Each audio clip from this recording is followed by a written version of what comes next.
नमः संस्कृताय मित्राणि। संस्कृत मिस्ट्री में आप लोगों का बहुत बहुत स्वागत है। जैसा कि हम कल पढ़ चुके थे स्वर संधि के बारे में, व्यंजन संधि के बारे में और विसर्ग संधि के बारे में, उसके जितने भी भेद हैं उनके बारे में पढ़े थे। आज हम पढ़ेंगे स्वर संधि के बारे में और पहला जो हमारा है स्वर संधि का जो भेद है दीर्घ संधि, उसके बारे में पढ़ेंगे। ठीक है, तो स्वर संधि को अच संधि कहते हैं। ठीक है, स्वराह स्वर संधि कितने होते हैं? 3। कौन कौन से? ह्रस्व स्वर, दीर्घ स्वर और संयुक्त स्वर। इसी के बारे में आपको आज हम बताएंगे। और जो हमारा पहला भेद रहेगा स्वर संधि का वो दीर्घ संधि का रहेगा। ठीक है, तो ह्रस्व स्वर कौन कौन से हैं?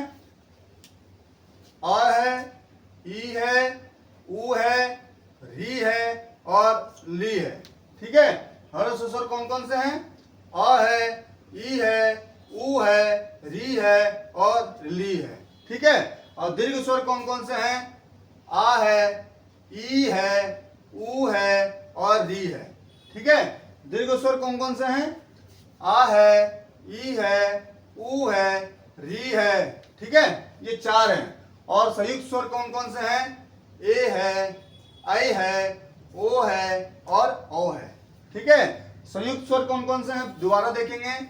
ए है, ऐ है, ओ है और औ है।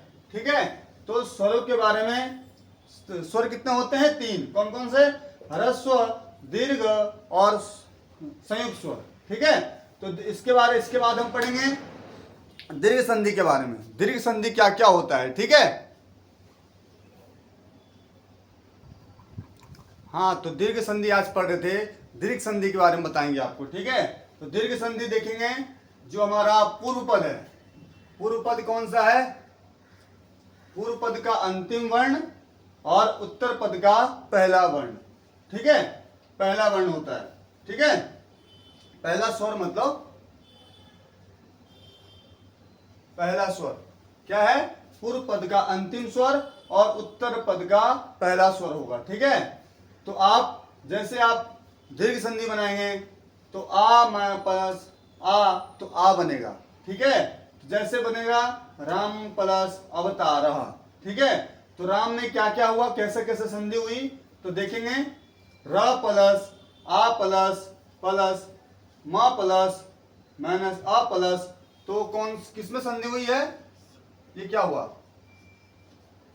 इसमें संधि हुई है। तो पूर्व पद का अंतिम स्वर कौन सा है? अ। जैसे राम में क्या हुआ, लास्ट में क्या है? अ। और अवतारा कैसे बनेगा? वो पहला स्वर है।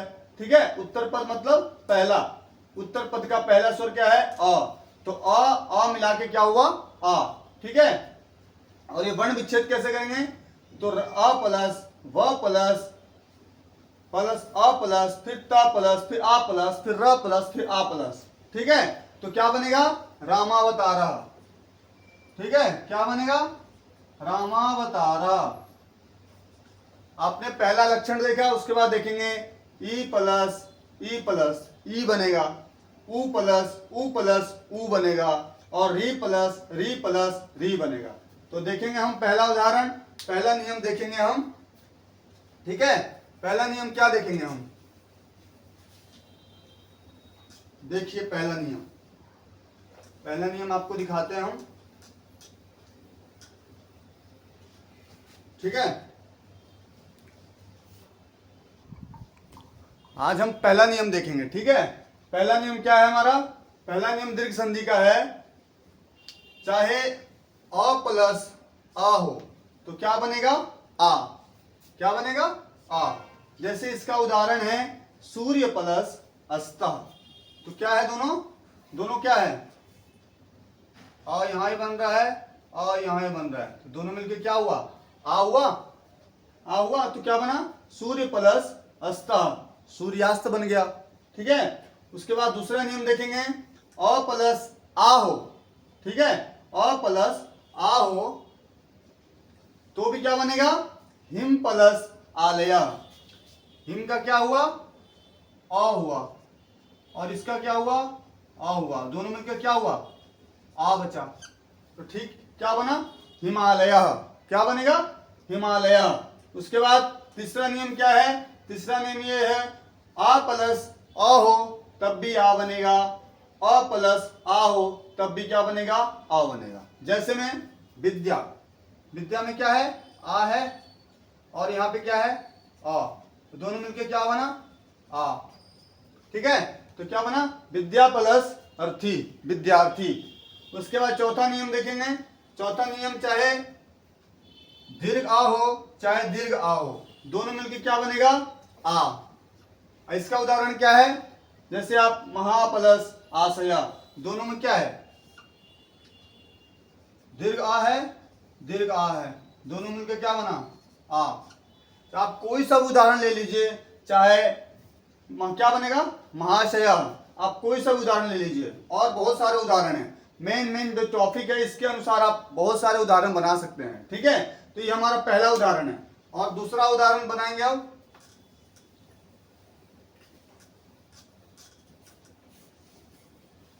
दूसरा नियम क्या कहता है, दूसरा नियम देखेंगे।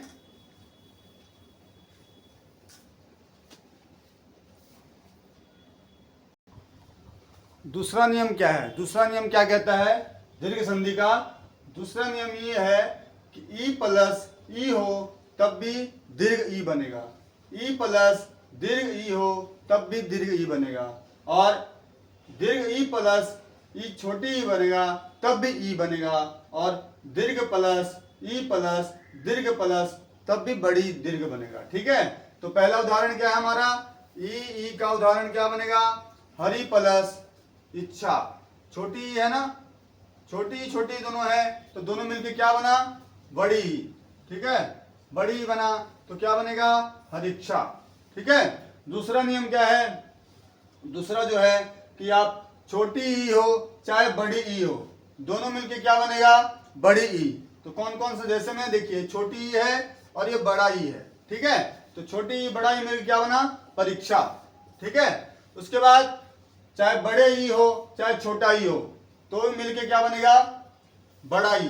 जैसे में, जैसे बड़ी ई है और छोटी ई है, दोनों मिलके क्या बना, बड़ी ई। इसका मतलब क्या बना, नदी प्लस ईव, नदीप बनेगा। फिर बनेगा चौथा नियम क्या है, चाहे बड़ी हो चाहे दोनों में बड़ी हो तब भी क्या बनेगा, बड़ा ई। ठीक है, जैसे में बड़ा ई है तो बनेगा क्या, ई, दोनों मिलके क्या बनेगा, रजनीशा। ठीक है, दोबारा देखेंगे, हरि प्लस इच्छा हरिक्षा। ठीक है, परि प्लस इच्छा परीक्षा, नदी प्लस इव नदीव, रजनी प्लस ईश रजनीशा। तो ये चार उदाहरण आप देखेंगे। और जितने भी आप इकारांत का मतलब ई, जितने भी इकार का होगा वो सारा उदाहरण आप देखेंगे। तो जितने भी आप उदाहरण देख रहे हैं सारा उदाहरण सेम है होगा। ठीक है, अब जितने भी उदाहरण ले लीजिए, चाहे आप कोई सा भी किताब भी पढ़िए तो उसमें देखा कीजिए कि कौन सा संधि है, दीर्घ संधि है, चाहे एण संधि है, चाहे आदि संधि है, टिक मारा कीजिए, जिससे हमारा अभ्यास भी होता रहे और पता रहे कि कौन सी संधि है, कौन स्वर संधि है, व्यंजन संधि है या विसर्ग संधि है। ठीक है, अब हम देखेंगे तीसरा नियम। तीसरा नियम क्या कहता है, अब हम देखेंगे तीसरा नियम क्या कहता है। ठीक है, जितने विशेष करके जो उदाहरण लिया गया है, इस उदाहरण से आप कम से कम बथेरे उदाहरण बना सकते हैं। ठीक है, तो हम तीसरा नियम क्या देखेंगे, तीसरा नियम यही है, चाहे छोटा ऊ हो चाहे बड़ा ऊ हो, ह्रस्व हो चाहे दोनों ह्रस्व हो, तब भी दीर्घ ऊ बनेगा। ठीक है, चाहे आप ह्रस्व ऊ हो चाहे दीर्घ ऊ हो, तब भी बड़ा दीर्घ ऊ बनेगा। ठीक है, चाहे दीर्घ ऊ हो चाहे छोटा दीर्घ ऊ हो, तब भी क्या बनेगा, ऊ बनेगा। और चौथा उदाहरण है, चाहे बड़ा ऊ हो चाहे बड़ा ऊ हो, दोनों मिलके तब भी बड़ा बनेगा, दीर्घ बनेगा। ठीक है, दोनों में दीर्घ बनेगा। चाहे आप ऊ कर लीजिए चाहे दीर्घ, चाहे ह्रस्व कर लीजिए ह्रस्व, चाहे दीर्घ कर लीजिए, चाहे दीर्घ चाहे दीर्घ कर लीजिए, तब भी ऊ बनेगा। ठीक है, तो हम पहला देखेंगे उदाहरण। हमारा क्या है उदाहरण पहला, छोटा ऊ हो, ह्रस्व हो चाहे ह्रस्व हो, तब भी क्या बनेगा, हमारा दीर्घ ऊ बनेगा। और दोनों मिलके क्या बनेगा, गुरु प्लस उपदेशा, गुरु प्लस उपदेशा। उसके बाद दूसरा नियम क्या है, सिंधु प्लस उर्मी, क्या बनेगा, सिंधुर्मी। क्या है, छोटा ऊ है, ह्रस्व है, और ये क्या है, दीर्घ है। ठीक है, तो दोनों मिलके क्या बनेगा, दीर्घ उ बनेगा। ठीक है, सिंधुर्मी बनेगा। उसके बाद क्या बनेगा, दीर्घ उ है और ह्रस्व उ है। ठीक है, दोनों मिलके क्या बनेगा, उ, बड़ा उ बनेगा।